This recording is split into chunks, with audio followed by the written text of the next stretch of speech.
Good evening, everyone. Welcome back to another class of science, class ninth. तो आज की class में हम लोग अपना चैप्टर नंबर 4 का पार्ट 3 कंटिन्यू करेंगे।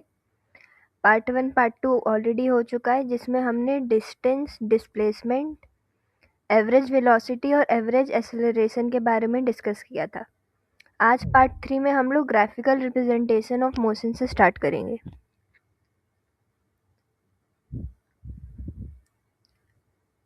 ग्राफिकल रिप्रेजेंटेशन ऑफ मोशन क्या होता है कि इसमें आपको बताया जाएगा कि आप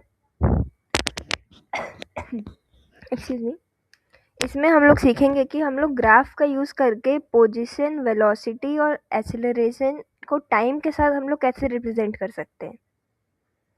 मतलब अभी तक तो हमने ये सब चीज़ों को कुछ नंबर्स के थ्रू समझा था, कुछ न्यूमेरिकल्स के थ्रू समझा था, बट अब इन सब चीज़ों को हम लोग ग्राफ पर रिप्रेजेंट करना सीखेंगे। ग्राफ पर रिप्रेजेंट करने से क्या होता है कि हमें दो अलग अलग ऑब्जेक्ट्स के मोशन को कंपेयर करने में आसानी होती है, प्लस जो फिज़िकल क्वांटिटीज़ होती हैं इनको कैलकुलेट करने में भी आसानी होती है। और कोई मोशन हमारा यूनिफॉर्म है या नॉन यूनिफॉर्म है, ये भी हम लोग ग्राफ्स की मदद से आराम से बता सकते हैं। अगर हम लोग कोई ग्राफ प्लॉट कर रहे हैं, वो स्ट्रेट लाइन में आ रहा है, मतलब कि जो मोशन है हमारा वो यूनिफॉर्म है। लेकिन अगर स्ट्रेट लाइन के अलावा वो कोई भी और शेप ले रहा है, बाई चांस अगर कर्व ले रहा है या कोई भी अलग शेप ले रहा है, तो मतलब कि वो मोशन हमारा नॉन यूनिफॉर्म है। तो सबसे पहले तो हमें एक ग्राफ को प्लॉट करना आना चाहिए, चाहे मोशन का हो या ना हो, एक नॉर्मल ग्राफ प्लॉट करना हमें आना चाहिए। तो ग्राफ प्लॉट करने के लिए हमारे पास दो वो क्वांटिटीज़ होनी चाहिए जिनको हम लोग प्लॉट करेंगे। दो, क्योंकि एक्सेस होती है हमारे पास, एक एक्स एक्सेस होती है और एक वाई एक्सेस होती है। तो जो एक्स एक्सेस है उस पे हम लोग टाइम को लेंगे और ये जो वाई एक्सेस है इस पे हम लोग पोजीशन को लेंगे। जब भी आप लोग कोई ग्राफ ड्रॉ करो तो आपको ये मेंशन करना ज़रूरी है कि आप कौन से एक्सिस पे किस चीज़ को ले रहे हो।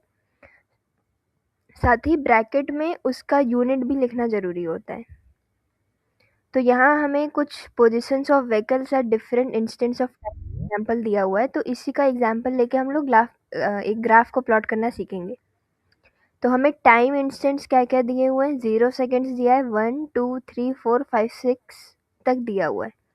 और पोजीशंस क्या हैं उसके रिलेटिव में, 0 सेकेंड्स पे 0 मीटर है, 1 सेकेंड पे 20 मीटर है, 2 सेकेंड्स पे हमारा 40 मीटर है, 3 सेकेंड्स पे 60, 4 पे 80, 5 पे 100 और 6 पे 120। तो अब हम ऐसे नॉर्मली भी अगर देखें तो हमें नॉर्मली इस टेबल को देख के भी पता चल रहा है कि जैसे एक एक सेकेंड बढ़ रहा है, एक एक सेकेंड में हमारा 20 मीटर्स भी प्लस हो रहा है। जैसे देखो 1 सेकेंड पे 20 है तो 2 पे 40 हो जा रहा है, तो 20 से 40 में कितना एडिशन हुआ, हमारा 20 का हुआ। फिर एक और सेकंड बढ़ा तो उसमें फिर 20 मीटर्स का एडिशन हुआ, एक और सेकंड बढ़ा तो फिर 20 मीटर्स का एडिशन हुआ। तो इस टेबल को ही देख के हम लोग ये बता पा रहे हैं कि ये जो हमारा ग्राफ हम लोग बनाएंगे वो यूनिफॉर्म ग्राफ बनेगा, क्योंकि हर एक सेकंड में हमारा 20 मीटर्स चेंज हो रहा है।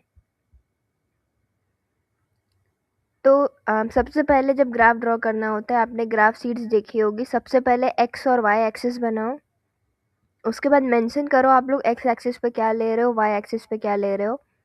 हम लोग बुक में एग्जाम्पल में हम लोग क्या लिए हैं, एक्स पे हम लोग टाइम लिए हैं जो कि सेकेंड्स में है, और वाई एक्सिस पे हम लोग पोजीशन लिए हैं जो कि मीटर में है।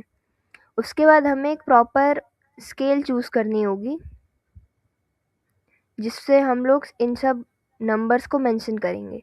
जैसे एक ब्लॉक यानी कि एक डिवीज़न में आप लोग कितना लोगे, जैसे एक ये छोटे छोटे ब्लॉक्स रहते हैं, तो एक ब्लॉक में आप लोग कितने सेकंड्स ले रहे हो या फिर कितने मीटर्स ले रहे हो, कितनी क्वांटिटी ले रहे हो, आपको ये स्केल में मेंशन करना ज़रूरी है। तो यहाँ कहीं ग्राफ के राइट टॉप कॉर्नर पे आप लोग को स्केल मेंशन करनी होती है कि आप लोग एक ब्लॉक में कितनी डिविजन्स को ले रहे हो। जैसे यहाँ इस बुक में क्या लिया है, इन्होंने 5 डिविजन्स को 1 सेकेंड्स लिया है। 5 डिविजन्स यानी कि एक ब्लॉक। आप लोग के टीचर्स पे डिपेंड करता है कि वो आप लोग को 5 डिविजन्स सिखा रहे हैं या फिर 1 ब्लॉक सिखा रहे हैं या 1 बिग ब्लॉक सिखा रहे हैं। उस हिसाब से आपने जो भी लिया है उस हिसाब से आपको स्केल को लिखना होता है। यहाँ पे हमने 5 डिविजन्स को 1 सेकेंड लिया है और एक्स एक्सिस पे, और वाई एक्सिस पे हमने 5 डिविजन्स को 20 मीटर लिया है। ठीक है, तो स्केल लेने के बाद फिर हमें अब सारे पॉइंट्स को मार्क करना होगा। जैसे यहाँ पे ये हमारे 5 डिविजन्स हैं, यहाँ पे 0 है यानी कि ओरिजिन है, एक्स का भी और वाई एक्सिस का भी 0 है यहाँ पे। फिर हमने 5 डिविजन्स के बाद 1 यहाँ मार्क किया, 5 डिविजन्स के बाद 2 मार्क किया, 5 डिविजन्स के बाद फिर 3 मार्क किया, फिर एज सच आगे हमने 5 डिविजन्स के गैप पे 4, 5, 6 को भी मार्क कर दिया। अब वाई एक्सिस पे हमने 5 डिविजन्स पे पहले 20 मार्क किया, फिर 5 डिविजन्स बाद 40 मार्क किया, 5 डिविजन बाद 60, फिर 80, 100, फिर 120। हमने 5 डिविजन्स की गैप ली थी क्योंकि स्केल पे, तो 5 डिविजन्स के गैप पे हमने ग्राफ में एग्जैक्टली चीज़ों को प्लॉट कर लिया, पॉइंट्स को। अब इन सारे पॉइंट्स को मार्क करने के बाद इन पॉइंट्स को अब हमको ज्वाइन करना है कि जो हमने टेबल देखी थी उसमें क्या था टेबल में। 1 सेकेंड हमारा 20 मीटर पे था, 40 मीटर 2 सेकेंड्स पे था, 60 मीटर 3 पे, 84 पे, 105 और 126 सेकेंड्स पे था। अब उसी हिसाब से पॉइंट्स को हमें मार्क करना है। 1 सेकेंड पे 20 को हमने इधर मार्क कर दिया, 2 सेकेंड पे 40 को हमने इधर मार्क कर दिया, 3 सेकेंड्स पे 60 था तो इधर मार्क कर दिया, 80 को हमने यहाँ 4 सेकेंड्स पे मार्क कर दिया, 100 पे हमारा 5 था तो इधर मार्क कर दिया, 120 पे 6 इधर मार्क कर दिया। तो देखो, अब अगर आपको एक स्ट्रेट लाइन ड्रॉ करनी होगी, अगर आपको इस ग्राफ पे कुछ लाइन ड्रॉ करनी होगी, इन पॉइंट्स को कनेक्ट करना होगा, तो आप कैसे कनेक्ट करोगे? सीधे एक स्ट्रेट लाइन ड्रॉ हो रही है हमारी। तो अब फिर ऐसे करके क्या हुआ, अब हमारा ये ग्राफ कंप्लीट हो गया।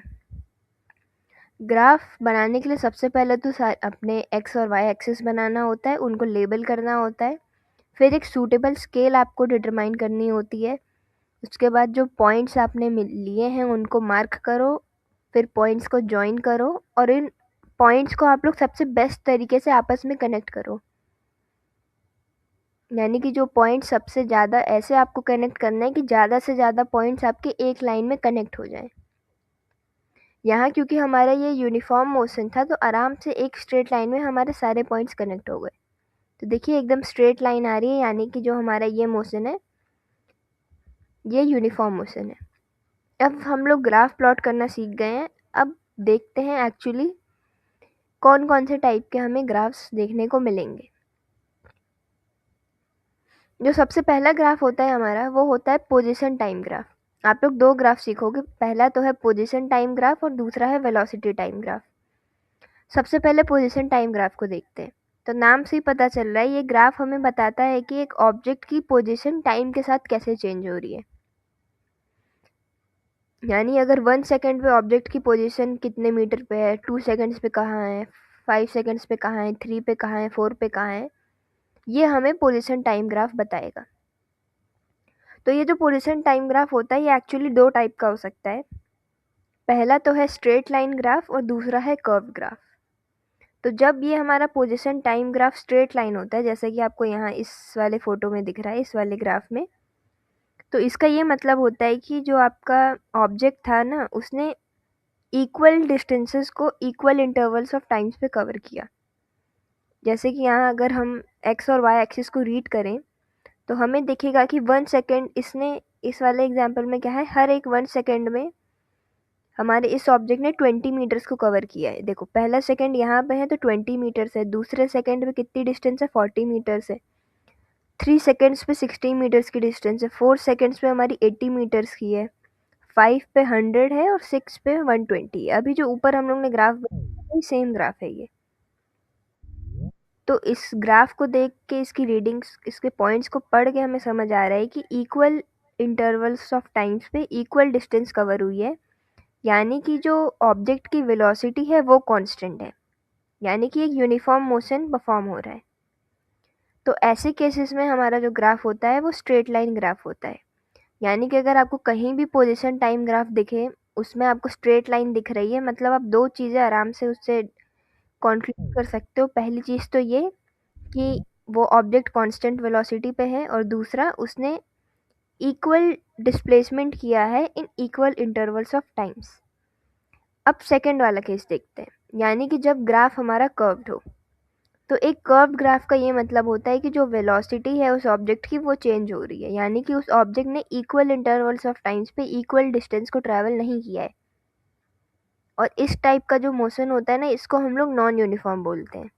तो अगर स्ट्रेट लाइन है यानी कि यूनिफॉर्म मोशन है, और अगर कर्व्ड लाइन है यानी कि नॉन यूनिफॉर्म मोशन है। अब हमने types of position time graphs तो देख लिए कि एक तो स्ट्रेट लाइन हो सकता है और एक हमारा कर्व्ड हो सकता है। अब बात करते हैं इस पोजीशन टाइम ग्राफ के स्लोप की, यानी कि इस पोजीशन टाइम ग्राफ से हम लोग क्या ऑब्टेन कर सकते हैं। तो ये जो पोजीशन टाइम ग्राफ होता है ये हमें एक्चुअली एवरेज वेलोसिटी बताता है, यानी ऑब्जेक्ट की एवरेज वेलोसिटी अगर आपको निकालनी हो तो आपको एक पोजीशन टाइम ग्राफ बना के आप उसको निकाल सकते हो। इसके स्लोप का फॉर्मूला क्या होता है? इसका स्लोप का फॉर्मूला होता है change in position upon change in time.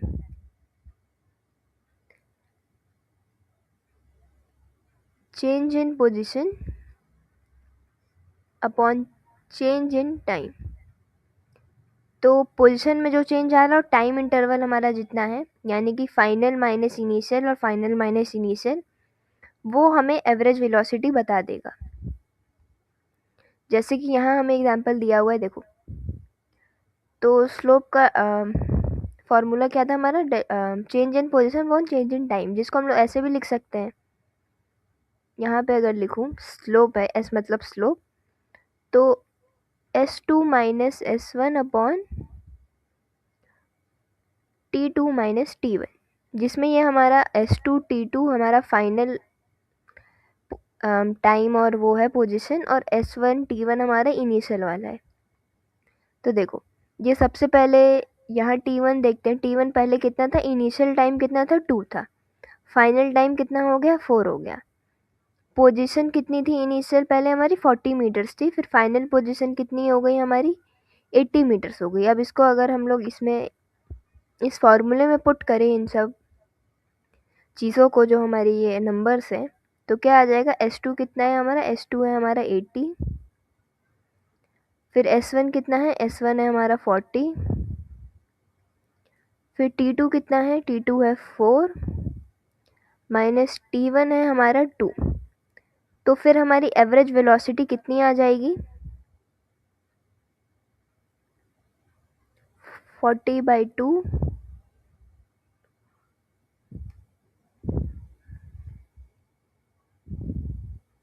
बताइए एवरेज वेलोसिटी कितनी आएगी?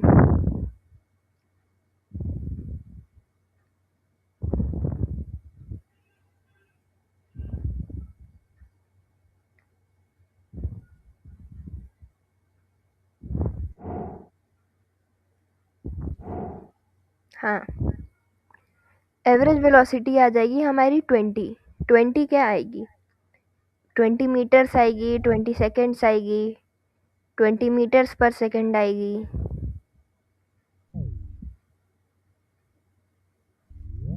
हाँ, एवरेज वेलोसिटी हमारी 20 मीटर्स पर सेकेंड आ जाएगी। तो हमने देख लिया कि पोजीशन टाइम ग्राफ से हम लोग क्या निकाल सकते हैं। पोजीशन टाइम ग्राफ हमें एवरेज वेलोसिटी निकालने के लिए हम लोग यूज़ करते हैं।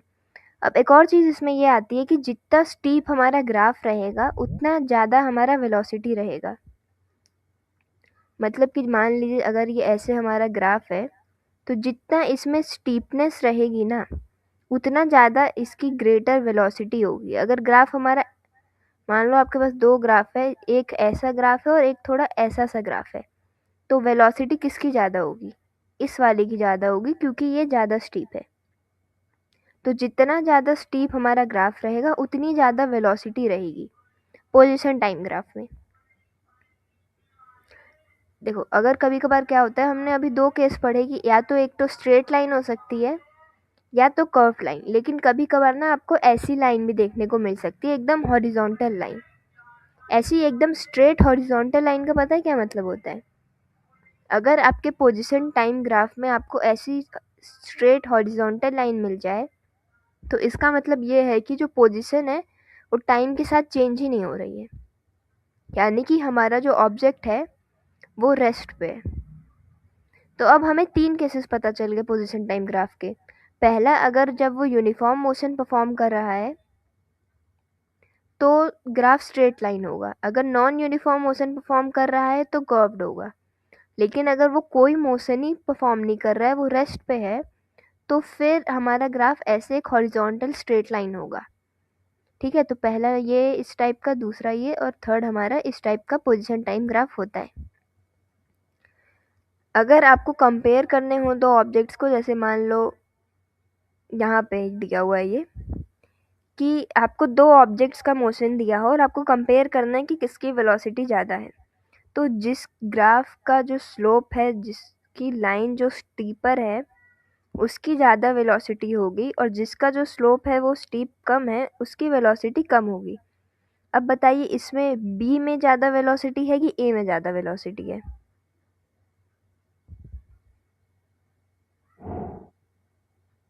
गुड, बी में हमारी ज़्यादा वेलोसिटी होगी, क्योंकि बी जो है वो ज़्यादा स्टीप है।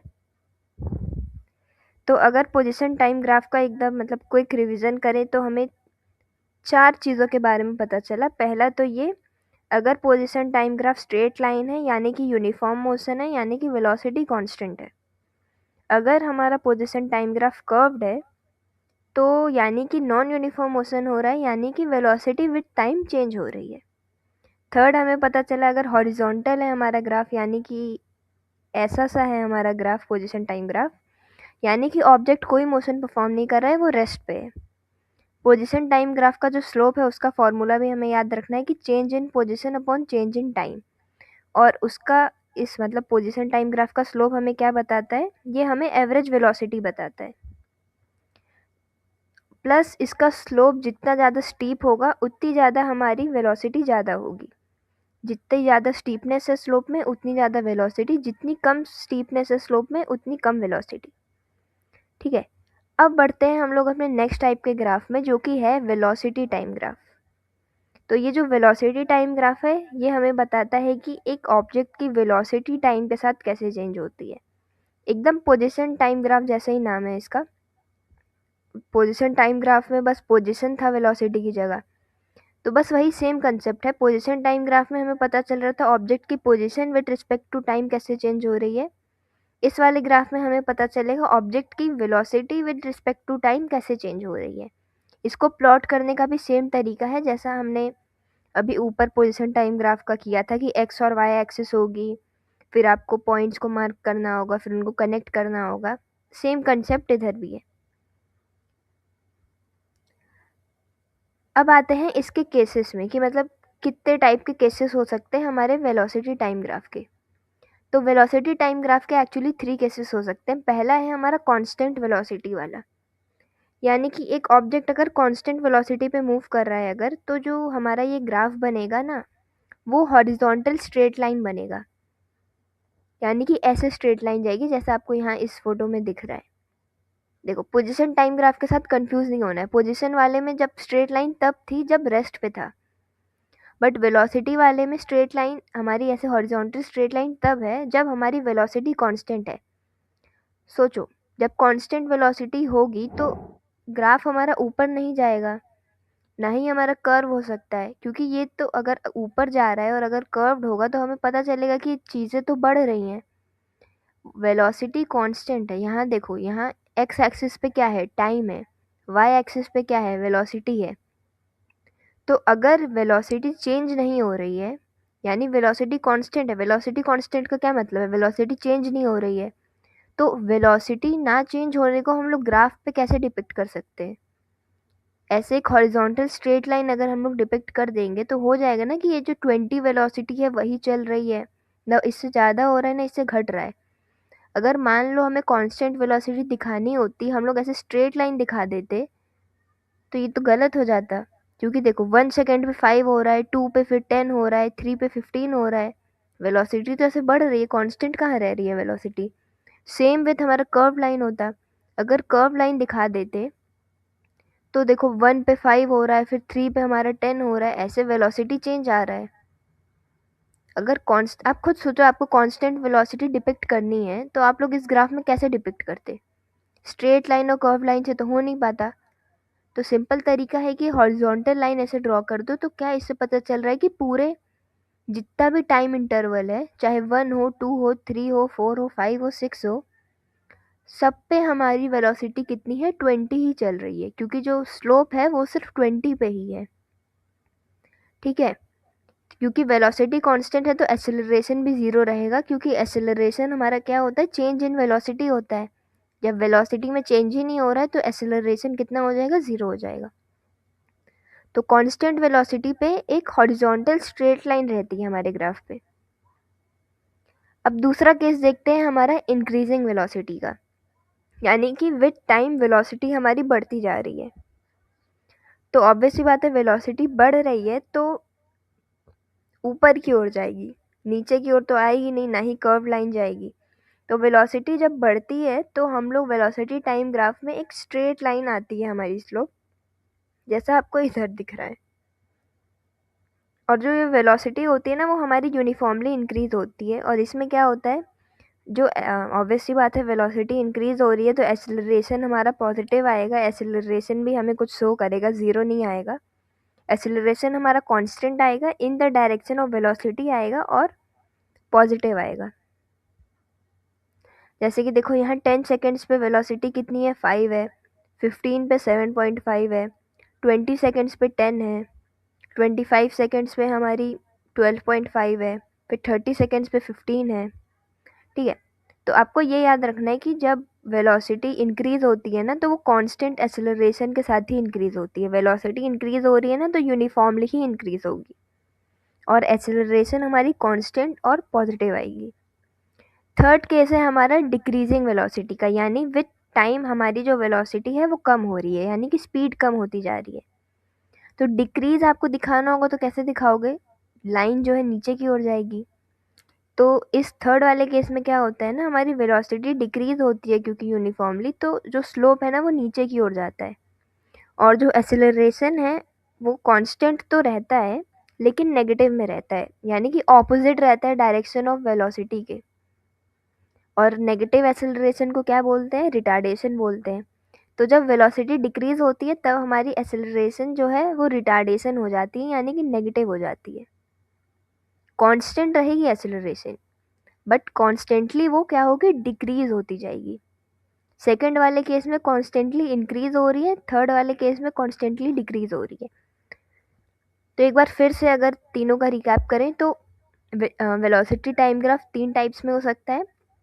पहला है कि जब वेलोसिटी आपकी कांस्टेंट है, यानी कि ना बढ़ रही है ना घट रही है, एकदम कॉन्स्टेंटली चल रही है, तो उसमें कैसा ग्राफ आएगा, हमारा हॉरिजॉन्टल स्ट्रेट लाइन आएगा।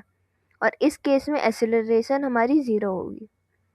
सेकंड केस है हमारा कि वेलोसिटी जब इंक्रीज कर रही है यूनिफॉर्मली, यानी जितना टाइम है उस इक्वल टाइम के हिसाब से हर इक्वल टाइम इंटरवल्स पे इक्वल वेलोसिटी हमारी बढ़ रही है। इस केस में क्या होगा, एक स्ट्रेट लाइन में स्लोप आएगा हमारा, प्लस जो एक्सेलरेशन है वो भी कॉन्स्टेंटली बढ़ेगा और डायरेक्शन ऑफ मोशन में रहेगा, यानी कि एक्सेलरेशन पॉजिटिव रहेगा। थर्ड केस में क्या है कि जब अगर वेलोसिटी डिक्रीज हो रही है तो आप जो स्लोप है वो नीचे की ओर जाएगा और जो एक्सेलरेशन है वो कॉन्स्टेंटली डिक्रीज होगा, नेगेटिव में जाएगा, यानी कि रिटार्डेशन वाला केस होगा ये आपका। अब बात करते हैं कि वेलोसिटी टाइम ग्राफ हमें बताता क्या है, यानी वेलोसिटी टाइम ग्राफ से हम लोग क्या निकाल सकते हैं, इसका जो स्लोप है हमें क्या प्रोवाइड करता है।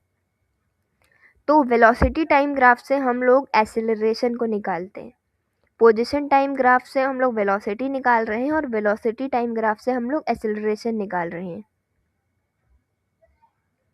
अब इसका फॉर्मूला देखें अगर, तो एक्सेलरेशन का क्या फॉर्मूला है, change in velocity upon change in time. तो जो हमारे वेलोसिटी में चेंज आ रहा है और जो टाइम में चेंज आ रहा है वही हमारा इसका स्लोप का फॉर्मूला है, यानी कि a equals to final velocity minus initial velocity upon time interval, जो फाइनल टाइम है और जो इनिशियल टाइम है t2 माइनस t1। अब इसका एग्जांपल देख लेते हैं, ये जो हमारा ग्राफ इधर दिया हुआ है, तो इसमें क्या है, हमारा जो फाइनल वेलोसिटी है वो 10 है, इनिशियल वेलोसिटी हमारा 5 है, फाइनल टाइम हमारा 20 है और इनिशियल टाइम हमारा 10 है। तो अब बताइए क्या आंसर आ जाएगा इसका, एक्सेलरेशन कितना आएगा, v कितना है हमारा, v हमारा 10 है, ठीक है। u कितना है, u 5 है हमारा।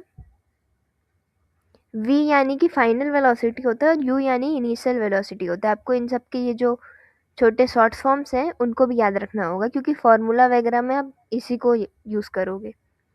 t2 कितना है, फाइनल टाइम हमारा 20 है, और ये कहाँ गया, t1 हमारा 10 है, तो कितना आ गया, 5/10।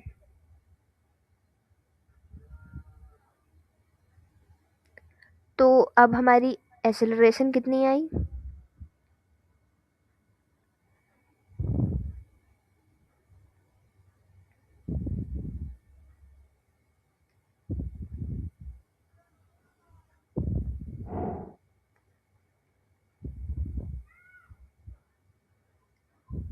हाँ, या 0.5 लिखें तो बेटर है,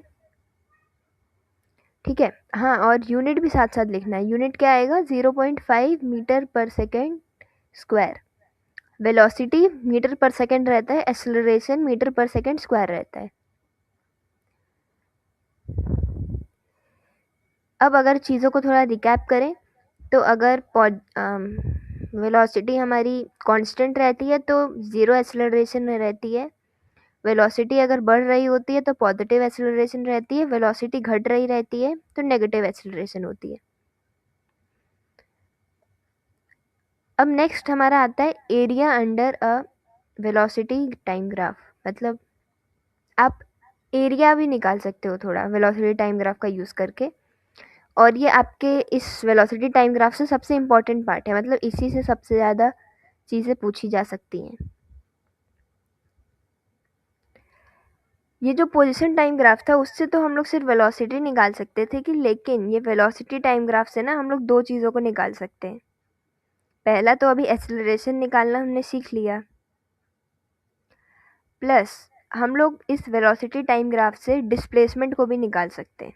कैसे, देखो, एक्सेलरेशन निकालने के लिए हमने किस चीज़ का यूज़ किया, एक्सेलरेशन निकालने के लिए हमने स्लोप का यूज़ किया। स्लोप का हमने फार्मूला लगाया तो हमको एक्सेलरेशन मिल गया। अब डिस्प्लेसमेंट के लिए क्या करें हम लोग, अगर हम लोग को डिस्प्लेसमेंट चाहिए तो डिस्प्लेसमेंट के लिए भी क्या हमें कोई फार्मूला लगेगा या स्लोप लगेगा, कैसे डिस्प्लेसमेंट निकलेगा। देखो, एक्सेलरेशन के लिए हम लोग स्लोप ऑलरेडी यूज़ कर चुके हैं। अब डिस्प्लेसमेंट के लिए ना हमें एरिया निकालना होगा। कौन सा एरिया निकालना होगा, area enclosed between the velocity and time.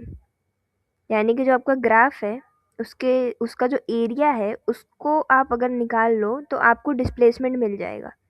जैसे इस वाले केस को हम लोग देखते हैं। देखो, इसमें क्या है, बताओ, ये वाला जो केस है इसमें क्या है, वेलोसिटी कांस्टेंट है। देखो, क्योंकि एक हॉरिजॉन्टल स्ट्रेट लाइन जा रही है तो इस केस में वेलोसिटी कांस्टेंट है। हमें निकालना है इस केस में क्या, डिस्प्लेसमेंट।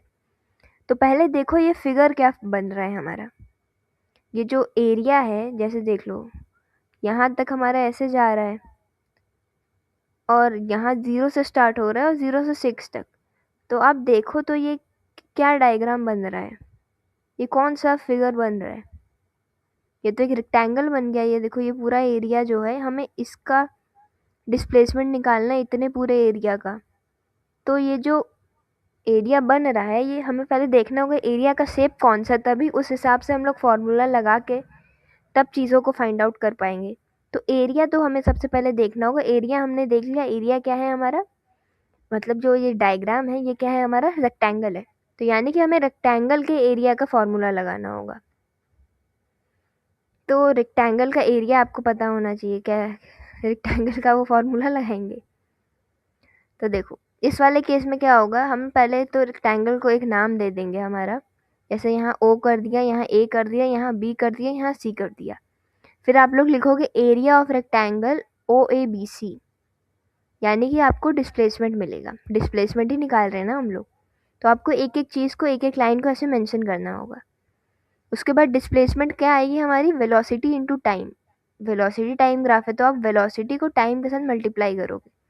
वेलोसिटी कितनी है हमारी, वेलोसिटी 20 है, और टाइम कितना है टोटल, टाइम हमारा 6 है। तो आप 20 इंटू 6 कर दोगे, और 20 इंटू 6 कितना आएगा, 120। 120 क्या, 120 मीटर्स आ जाएगा। तो आपका डिस्प्लेसमेंट कितना हो गया? डिस्प्लेसमेंट हो गया हमारा 120 मीटर्स। तो ये तो एक काफ़ी ईजी सा एग्जाम्पल था, क्योंकि कांस्टेंट वेलोसिटी थी, तो आराम से हमने एरिया ऑफ रेक्टेंगल निकाला, 20 × 6 किया, फिर हमारा डिस्प्लेसमेंट आ गया। अब थोड़ा अलग टाइप का देखते हैं कि व्हाट इफ हमारी वेलोसिटी इंक्रीज कर रही हो। तो वेलोसिटी इंक्रीज वाले केस में क्या होगा? ऐसा टाइप का ग्राफ होगा। अब हमें इसमें डिस्प्लेसमेंट निकालनी है। इसकी एक्सेलरेशन निकालना तो हमें आता है, हम लोग स्लोप वाला फॉर्मूला यूज़ कर लेंगे, change in velocity upon change in time हो जाएगा। बट अभी हमें डिस्प्लेसमेंट निकालनी है। तो सबसे पहले तो ध्यान से देखो कि कौन सा एरिया आ रहा है हमारा रेक्टेंगल के इसके अंदर। तो देखो, यहाँ हमें इन दो पॉइंट्स का, अगर इन दो पॉइंट्स के बीच में डिस्प्लेसमेंट निकालनी है, ए और बी। ए क्या है हमारा? 5 और 10 है, और बी क्या है? 10 और 20। तो इसका एरिया देखोगे तो आप कुछ को इस टाइप का एरिया मिल रहा है, बट ये तो थोड़ा अजीब सा है। ये कौन सा फिगर है? ऐसा तो फिगर ही का हमने फॉर्मूला ही नहीं सीखा है। तो क्या करेंगे हम लोग, इसको दो पार्ट्स में डिवाइड कर देंगे। तो देखो, यहाँ हमें मिल गया एक ट्राइंगल, और यहाँ नीचे मिल गया हमें एक स्क्वायर या रेक्टेंगल टाइप।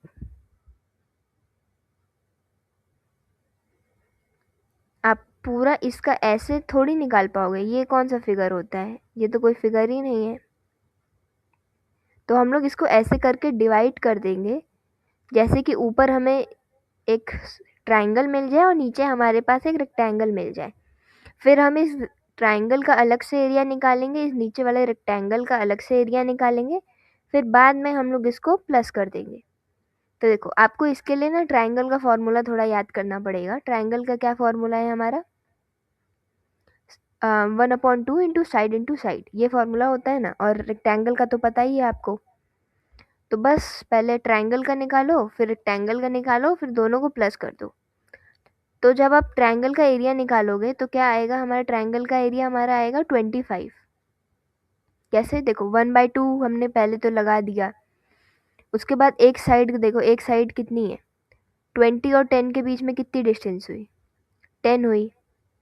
तो फिर कितना हो जाएगा? 1/2 इंटू 10 हो जाएगा। उसके बाद यहाँ 5 और 10 के बीच में देखो, 5 और 10 के बीच में कितनी डिस्टेंस है? 5 है। फिर आप सॉल्व करोगे तो क्या आंसर आ जाएगा? 25 आंसर आएगा आपका। फिर रेक्टेंगल का तो आपको पता ही है। रेक्टेंगल देख लो, इधर हमारा कितना है? 10 है। यहाँ की डिस्टेंस 10 हो गई और यहाँ की 5 हो गई। तो 10 इंटू 5 कितना होता है? 50 होता है। फिर 50 प्लस 25 कर दो तो आंसर कितना आ गया? 75। 75 क्या? 75 मीटर्स आ गया। ठीक है। आपको एरिया निकालने में आई होप कोई प्रॉब्लम नहीं आ रही होगी, क्योंकि एरिया वगैरह निकालना आप काफ़ी पहले से करते आ रहे हो, तो मैंने इसको इतना डिटेल में नहीं किया। बस आपको इतना पता होना चाहिए कि अगर आपको ऐसे इंक्रीजिंग स्लोप वाला आए तो आपको क्या करना है। आपको पहले दो पार्ट्स में डिवाइड कर लेना है। आप दो पार्ट्स में डिवाइड करोगे तो एक ट्राइंगल और एक रेक्टेंगल ही बनेगा। अगर इंक्रीजिंग वेलोसिटी वाला केस है तो एक ट्राइंगल और रेक्टेंगल ही बनेगा, और कोई शेप नहीं बन जाएगा। तो अगर इन चीज़ों को अब फिर से रिकैप करें तो क्या होगा वेलोसिटी टाइम ग्राफ का? कि एक वेलोसिटी टाइम ग्राफ हमारा 3 केस में हो सकता है। पहला तो कांस्टेंट वेलोसिटी, जिसमें इस टाइप का आता है, एक्सेलरेशन 0 होती है इस केस में। दूसरा आता है इंक्रीजिंग वेलोसिटी, इस टाइप का होता है वो, जिसमें एक्सेलरेशन पॉजिटिव होती है, यूनिफॉर्मली इंक्रीज हो रही होती है। फिर थर्ड केस हमारा क्या था कि जब वेलोसिटी हमारी डिक्रीज हो रही रहती है, इसमें एक्सेलरेशन भी डिक्रीज हो रही होती है, यानी कि रिटार्डेशन हो रहा होता है, एक्सेलरेशन नेगेटिव में रहती है, क्योंकि वेलोसिटी भी डिक्रीज हो रही होती है with time. Plus velocity time graph से हम लोग दो चीज़ों को फाइंड आउट कर सकते हैं। पहला तो है एक्सेलरेशन और दूसरा है डिस्प्लेसमेंट। एक्सेलरेशन आप लोग स्लोप से यूज़ कर सकते हो। स्लोप का क्या फॉर्मूला था? स्लोप का फॉर्मूला था change in velocity upon change in time. तो स्लोप से आप एक्सेलरेशन फाइंड कर सकते हो, और डिस्प्लेसमेंट फाइंड करने के लिए आप लोग area under the graph use करोगे, यानी ग्राफ के अंडर जो एरिया आ रहा है उसका एरिया निकाल के आप लोग डिस्प्लेसमेंट निकाल सकते हो। ठीक है। नेक्स्ट हमारी इक्वेशन ऑफ मोशंस आती है, यानी मोशंस की इक्वेशंस जो आप न्यूमेरिकल वगैरह सॉल्व करने के लिए यूज़ करोगे। तो इसको हम लोग नेक्स्ट क्लास में अच्छे से डिटेल में एक्सप्लेन करें, क्योंकि